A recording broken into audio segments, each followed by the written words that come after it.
Hola, esto es Real Biopolítica. ¿Qué tal? ¿Qué tal? Bueno, vamos a empezar. Vamos a hablar de esto. Sí, el Homo sapiens de Asia hace 45.000 años, sí. Vamos a hablar de este punto, porque sucede que han encontrado herramientas y huesos de esta época, de hace 45.000 años. Estás viéndolos acá.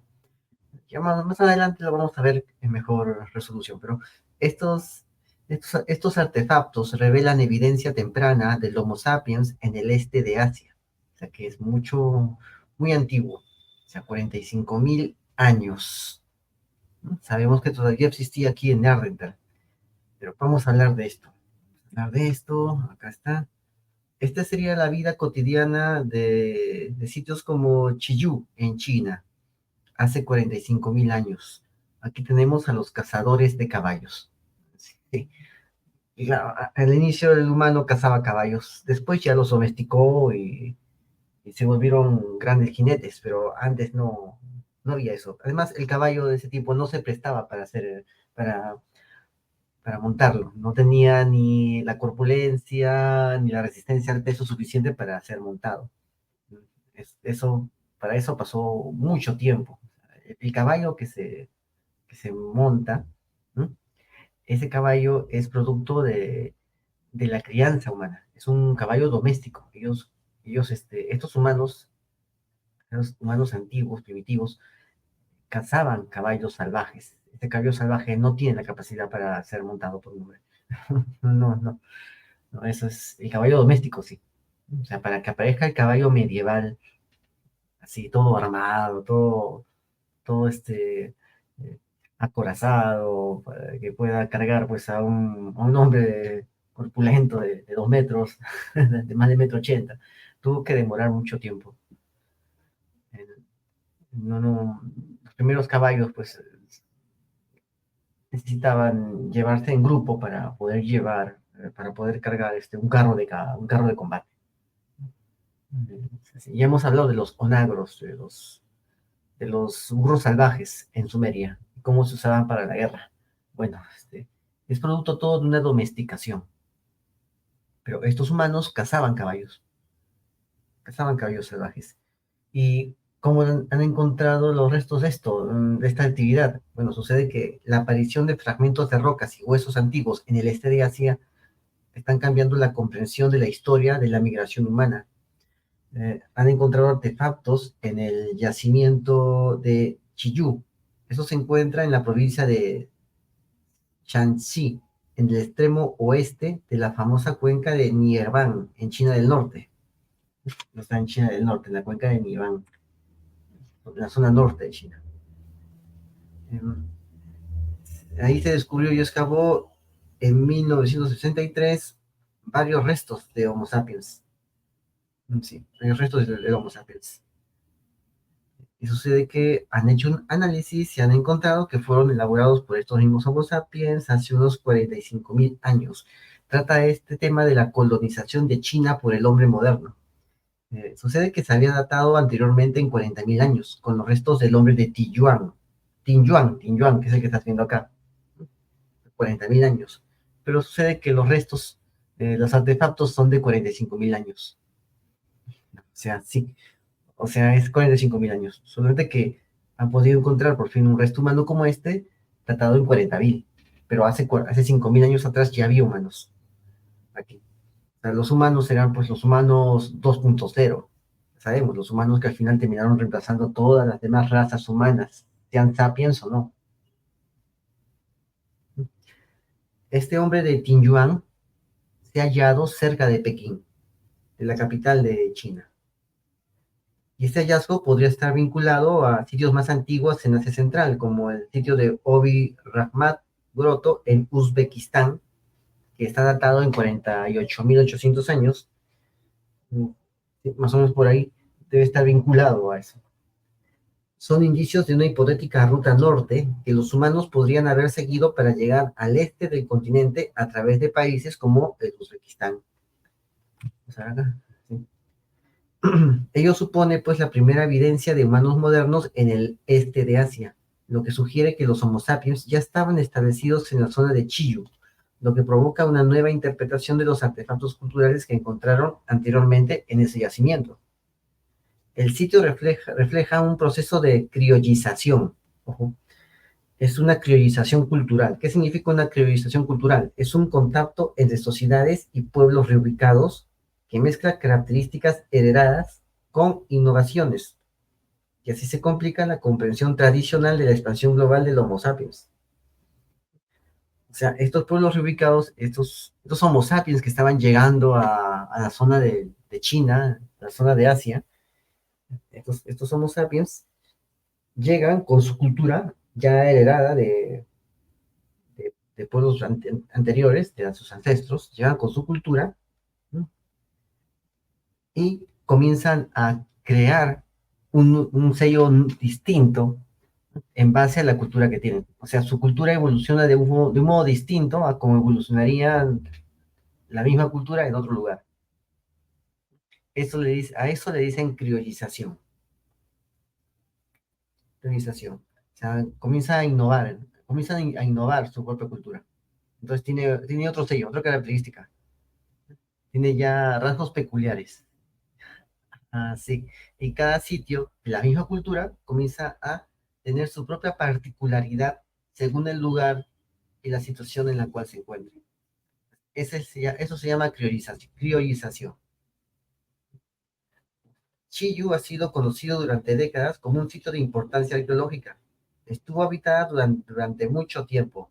La secuencia sedimentaria tiene una profundidad de 30 metros y las capas que contiene se depositaron durante decenas de miles de años. Enterrados en el sedimento, los arqueólogos encontraron una rica variedad de herramientas y artefactos, hechos y utilizados por los humanos que vivieron allí. Establecer quiénes eran estas personas y cuánto tiempo vivieron en la zona está dentro del proyecto de excavación. Las primeras campañas se realizaron en el año 1963. Arrojaron miles de objetos, 15.000 artefactos de piedra, miles de trozos de huesos y de dientes, un único fósil de homínido, un trozo de hueso de un cráneo identificado como perteneciente al Homo sapiens. Aquí está una familia de Homo sapiens yendo a la zona del norte de China. Y estas son las herramientas que se encontraron, de las 15.000 que se encontraron. Bueno, no exactamente son esas 15.000. ¿Por qué? Porque la mayor parte de la colección se perdió posteriormente, incluido, adivina, el fragmento del cráneo que tiene la evidencia. Ahí está. Incluido el fragmento del cráneo. Eso también se perdió. Que justamente tiene la evidencia genética de lo que pasó en ese tiempo. Qué raro, ¿no? ¿Cómo se perdió? Ahí está. Está poniendo su mano ahí el Ministerio de la Verdad. Bueno, entonces tenemos eso. Ya no hay el cráneo, la mayor parte de la colección se perdió y no nos dicen exactamente qué pasó, cómo fue que se perdió todo eso. ¿Mm? Sin inmutarse, los científicos llevaron a cabo otra excavación en el año 2013.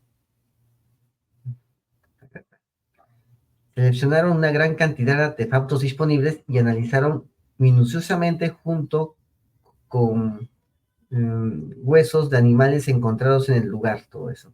También realizaron análisis de datación de radiocarbono y luminiscencia ópticamente estimulada. Ya hemos hablado de eso. Son técnicas que sirven para fechar con precisión muestras tomadas de diferentes secciones de la secuencia de sedimentos.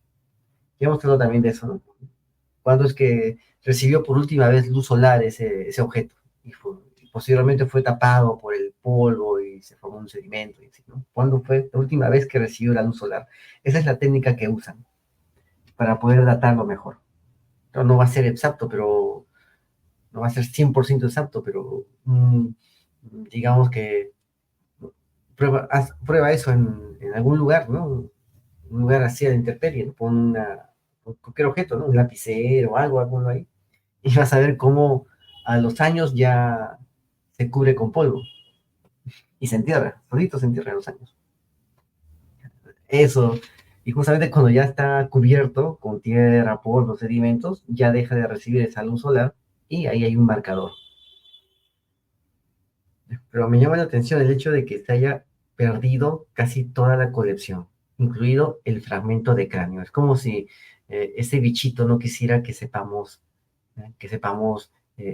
la marca genética de ese individuo, para que podamos entender qué pasó en ese tiempo y cómo fue que aparece ese humano 2.0, cómo muta hasta el día de hoy, que es una clave muy importante de ese eslabón, ¿eh? Pero se desapareció. Las dataciones revelaron que la capa más antigua de la secuencia se depositó hace unos 45.000 años. Por su parte, el análisis de los artefactos reveló una serie de habilidades tecnológicas, como el empleo de esto, la técnica de Levallois para tallar piedras. Así, esta es técnica de Levallois para tallar piedras. Aquí está. Ahí está. Ahí. Lo cascan por los costados y ahí puedes ver las líneas que tiene los costados. Se casca por los costados para sacarle filo. Esa es la técnica de Levallois. Ya hablamos también de eso una vez, ¿no? De esa técnica. Ya hemos hablado. Entonces, aquí tienes esa técnica. Esto se desarrolló en Europa hace unos 250.000 años. Y aquí, hace 45.000 años, también aparece en esta zona de Asia. O sea, alguien trajo esa técnica. La trajo y la gente que llegó hasta aquí seguía con esa técnica, pero le dio su propio sello su propio sello particular. Eso se llama criollización. El conjunto también incluye puntas de espiga y puntas de proyectil, con evidencia de fracturas de impacto, lo que sugiere capacidad de caza con las mismas. También había, adivina, obsidiana, que solo pudo haberse obtenido a gran distancia. Esto es al menos 800 y 1.000 kilómetros, lo que indica posibles viajes de intercambio de materiales. El análisis químico permitió averiguar de dónde procedían estos objetos de roca volcánica. Los resultados mostraron que esta obsidiana procedía del este de la montaña de Changbai-Chang, que marca la frontera entre China y Corea del Norte. Ya mostramos una vez el tema de Corea, ¿no? El norte, que está rodeado por dos ríos. O sea, es una península que en la parte continental tiene dos ríos que van a un lado y a otro. Desembocan a ambos lados del mar, de ambos lados de la península, ¿no? Esos son dos ríos. No, ahí hay una montaña grande, del cual nacen esos dos ríos, y esa montaña es la Chiang Bai-Chang. Y ahí es donde encontraron la obsidiana que usaban estos primeros Homo sapiens. Está por tanto a más de 800 kilómetros de donde se encontraron. Aquí. Los grupos de Homo sapiens de Chiyu viajaron casi 1.000 kilómetros para encontrar este tipo de piedras de origen volcánico, que consideraban piedras preciosas. ¿O es que llegaron hasta aquí gentes de Oriente y de Extremo Oriente? Entonces, sí. ¿Cómo fue? O sea, esa es la pregunta. O sea, comerciantes. Pero estos dicen los científicos que sigue siendo un misterio. O sea, siempre hay un misterio. En todas las notas que leemos, siempre hay un misterio, como puedes ver. Siempre. Nunca falta el misterio aquí. Bueno, por lo que seguro es que se produjo una cierta mezcla genética y cultural a grandes distancias. Pero justamente dice que es un misterio cómo llegaron esas piedras ahí. Han encontrado esas piedras en esa zona de China, pero el origen de esas piedras está en la frontera con Corea del Norte, a más de 800 kilómetros. ¿Cómo fue que llegaron? Que ellos tenían que viajar 800 kilómetros para conseguir estas piedras de obsidiana. Tenían que hacerlo, viajar hacer en su vida un viaje de 800 kilómetros y después regresar otra vez. O sea, ¿cómo fue que le hicieron? Después regresar otra vez a otro lugar. Como que tú vayas por una pala, ¿no? Viajes 800 kilómetros por una pala y tengas que regresar otra vez a tu casa con la pala, ¿no? ¿No? Cuando era prácticamente, tranquilamente lo puedes encontrar en menos de 1 kilómetro, ¿no? En menos de 5 cuadras ya debe haber una ferretería que te lo venda. Pero tienes que viajar así, ¿no? O sea, es Tanto por eso, ¿no? Tan valioso era que valía la pena gastar tanto tiempo y recursos en un viaje así. O es que ya había otra gente, ya habían comerciantes en ese tiempo, ¿no? Una tribu especial que vivía en esa montaña y sacaba toda la obsidiana que podía y recorría toda la zona. Pero la pregunta es, ¿por qué recorrer toda la zona con obsidiana si en esos ríos se puede conseguir infinidad de recursos? En esos ríos de Corea puedes conseguir recursos. No necesitas cambiar tu obsidiana por otros recursos. Si ya todo está ahí. En esas montañas de obsidiana, a los alrededores, hay, hay recursos. Hay selvas, hay bosques, hay ríos, hay pastos, hay animales. ¿Por qué necesitas? ¿Por qué lo vas a intercambiar? Si todo lo que necesitas ya está ahí, en los alrededores de esa montaña. Bueno, entonces, este es el misterio, ¿no? ¿Cómo fue que llegó? ¿Cómo fue que llegó? Lo seguro es que se produjo una cierta mezcla genética y cultural a grandes distancias. Lo que se puede afirmar basándose en pruebas de que se dispone es que hace 45.000 años diferentes individuos se encontraron aquí y que como resultado de los intercambios y de la mezcla cultural se produjeron innovaciones y la aparición de nuevas herramientas. Estas herramientas incluyen una herramienta de hueso trabajado y un disco de grafito con un agujero en el centro. Acá está. Ah, que este debe ser el disco de grafito con un agujero en el centro. ¿Ves? Ahí está, ¿están acá? Aquí está. Aquí. Ahí está un disco de grafito. ¿Mm? ¿Qué es el grafito? Es la materia prima del grafeno. Sí, sí. Lo que se llama el grafeno, lo cual estamos hablando bastante aquí en Radiopolítica, porque hay industrias tecnológicas de grafeno que están ya en planes de grafenar y grafenar y grafenar todo. Bueno, sucede que estos hombres de hace 45.000 años hacían discos con el grafeno, con grafito. Hacían discos con ese grafito. Que el grafito también tiene propiedades piezoeléctricas y piroeléctricas, al igual que el grafeno, ¿eh? También tiene esas propiedades. Ellos hacían discos con un agujero en el centro, o sea, si tenía un agujero en el centro, entonces, ¿qué había dentro? ¿Qué colocaban en el agujero? ¿Una pita? ¿Una pita o algo, o un pedazo de metal? ¿Qué cosa colocaban ahí? No sabemos. Si era un simple adorno o no. Pero eso es piezoeléctrico y es piroeléctrico. Igual que el grafeno. Y ellos dicen que ese disco de grafito con un agujero en el centro, su propósito aún no está claro. Todavía no saben para qué era. Bueno, algunos especulan que pudo haber sido algún tipo de botón grande. Un botón gigante. Bueno, no, esta es la montaña, ¿no? Aquí está. Aquí está la nota.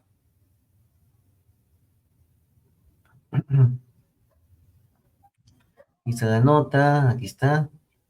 Aquí puedes verlo. Aquí ves mejor el disco. ¿Sí? Ya, acá está. Es un fragmento de un disco perforado de grafito. Ese disco de grafito es la joya más antigua descubierta en China. La más antigua, ¿eh? Ahí está. Ese es el disco de grafito.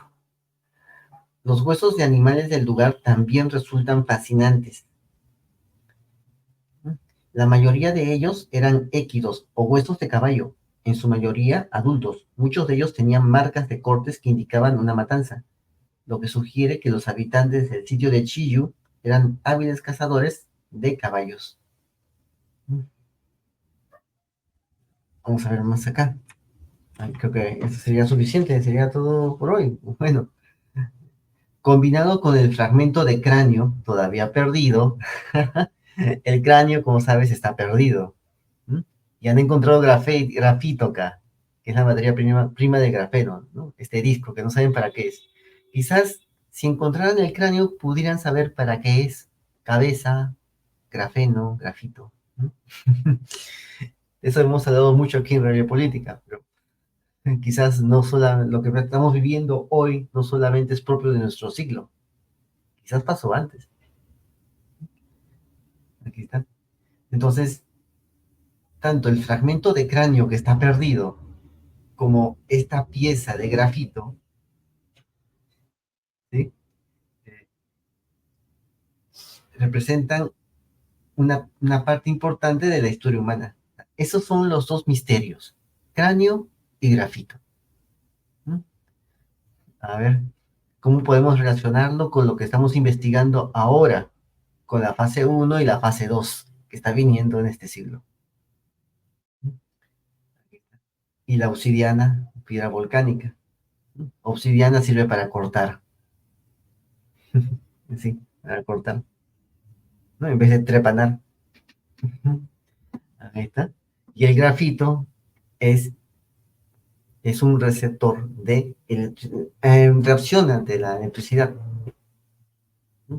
Así, reacciona ante la electricidad, ante la presión, ante el calor, reacciona. Y el cráneo, creo que ya entendemos todo, ¿no? Obsidiana, instrumento de corte, el grafito, implante, cráneo. Ahí está, cráneo, la robotización. ¿No? Y hemos hablado también del tema de Cajamarca, de ese chamán, que también tenía su espátula a trepanar. Tenía también su kit, también tenía eso. Bueno, pero vemos que es algo muy común, ¿no? Sobre todo hace 45.000 años, así de antiguo. Pero desgraciadamente no está el cráneo. La evidencia ha sido perdida. Quizás trabajos futuros descubran más pistas sobre las misteriosas personas que alguna vez habitaron Chiyu, dejando rastros de su astucia y ingenio que serán descubiertos por sus descendientes decenas de miles de años después. ¿Mm? Quizás trabajos futuros. El problema es que encontrarán otro cráneo para poder entender qué pasó, porque están que se pierde el cráneo. El último cráneo se ha perdido. Así que va a ser un poco difícil poder reunir todas las piezas del puzzle aquí. Así que alguien se está preocupando porque las piezas no estén completas para que no podamos entender qué cosa pasó aquí hace mucho tiempo. Esto fue Real Biopolítica. Suscríbete, comenta, comparte, hazlo viral y no te olvides, la verdad está a la vista. Saludos.